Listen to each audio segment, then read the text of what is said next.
Hi mga guys, it's me again, Irish Warde, a content creator and also a mom.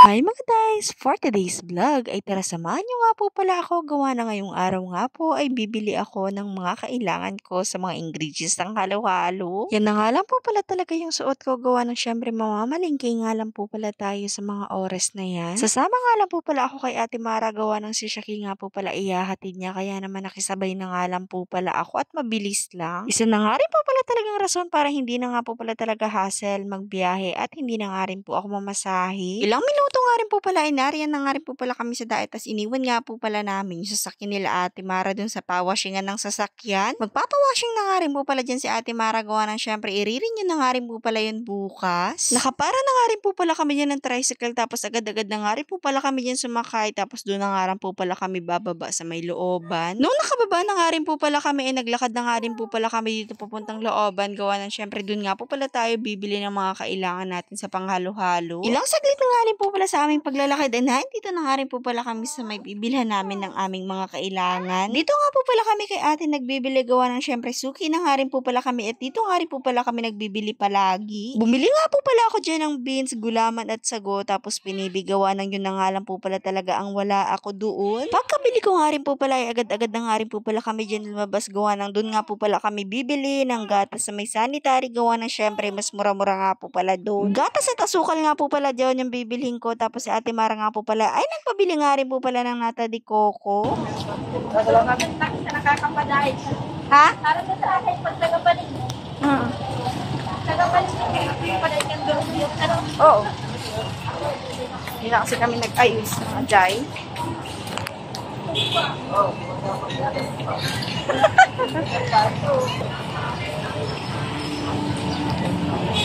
Nung nakabili na nga rin po pala ako, agad-agad na nga rin po pala ako pumunta dito sa may counter para nga po mabayaran yung mga binili ko. Pagkatapos nga rin po pala namin bumili ay nagbili na nga rin po pala dito si Ate Mara ng tsinelas. Gawa ng mura nga po. Pagkatapos po, napunta na nga rin po pala kami dito sa Avanza. Gawa ng tapos na nga rin po palang i-washing itong sasakyan nila. Nung makauwi na nga rin po pala ako ay nagbukas na nga rin po pala ako nitong muntikong tindahan ng halo-halo. Ano pag sinabi mo pa?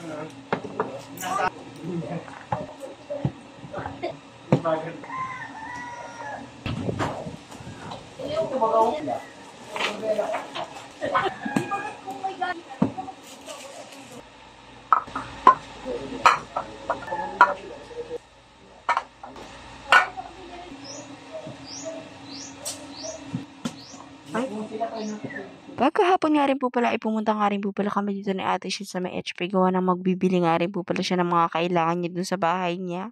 Kami, anak ko to. Bago nga po pala kami dyan mag-grocery, ay magbabayad na nga rin po pala dyan ng kuryente dito si Ate Shil. Tas ako na nga rin po pala ang pinagbayad niya dyan. Dito na nga lang po pala kami nagbayad sa may HP ng bill namin sa kuryente para nga po pala talaga less hassle pag sa Konireco pa. Meron nga lang po pala talaga silang charge na kinukuha pero okay na nga rin po yun. Gawa ng syempre hindi nga po pala talaga dito pila at hindi nga po pala talaga marami. Kuryente nga po pala nila Ate Shil yung babayaran, hindi ko nga po pala talaga kuryente. Ang eme ko naman talaga sa buhay. Nung ako na nga rin po pala talaga, ayan, binigay ko na nga rin po pala dyan yung resibo namin. Tapos nagbabay na nga rin po pala ako dito sa perang hawak-hawak ko kanina.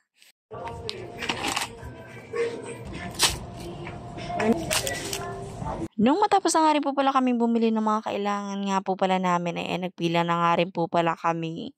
Gawa ng medyo marami-rami nga po pala talaga yung nandun nga po pala sa may counter. Kaya kailangan ko na nga po pala talaga magpila. Baka anong oras na nga talaga kami nito makauwi. Gawa ng syempre kakaunti nga lang po pala talaga yung bukas na counter dyan or cashier nga po pala na pinagka-counteran nila. Ilang saglit nga lang po pala ay ayan, narito na nga rin po pala kami tapos pinaglalagay na nga rin po pala dyan ni Ate Shil yung mga kailangan nga po pala niya para nga po pala mabayaran niya na. Syempre, yung sa akin nga rin po pala talaga ay siya nga po pala talaga magbabayad. Kaya thank you so much nga po pala kay Ate Shil at doon nga po pala talaga sa isang sponsor namin. Nung nakabayad na nga rin po pala kami, agad-agad na nga rin po pala kami dyan umuwi. Tapos nariyan na nga rin po pala ako sa bahay. Tapos aayusin ko na nga rin po pala yung halo-halo na iniwan ko nga po pala kanina. Gawa na syempre mag-grocery nga po pala kami. Ay tinakluban ko na nga lang po pala ito ng damit. Sayang nga rin po pala talaga yung mga naghahanap ng halo-halo ko kaninang hapon. Pasensya na nga rin po pala talaga kayo. Gawa na ako nga po pala talaga ay nagsara ng hapon. Bukas naman po ay babawi nga po pala talaga ako sa pagtitinda. Kaya see you soon. Hanggang dito na lang po pala talaga ang aking video. Hala, anong see you soon? See you tomorrow.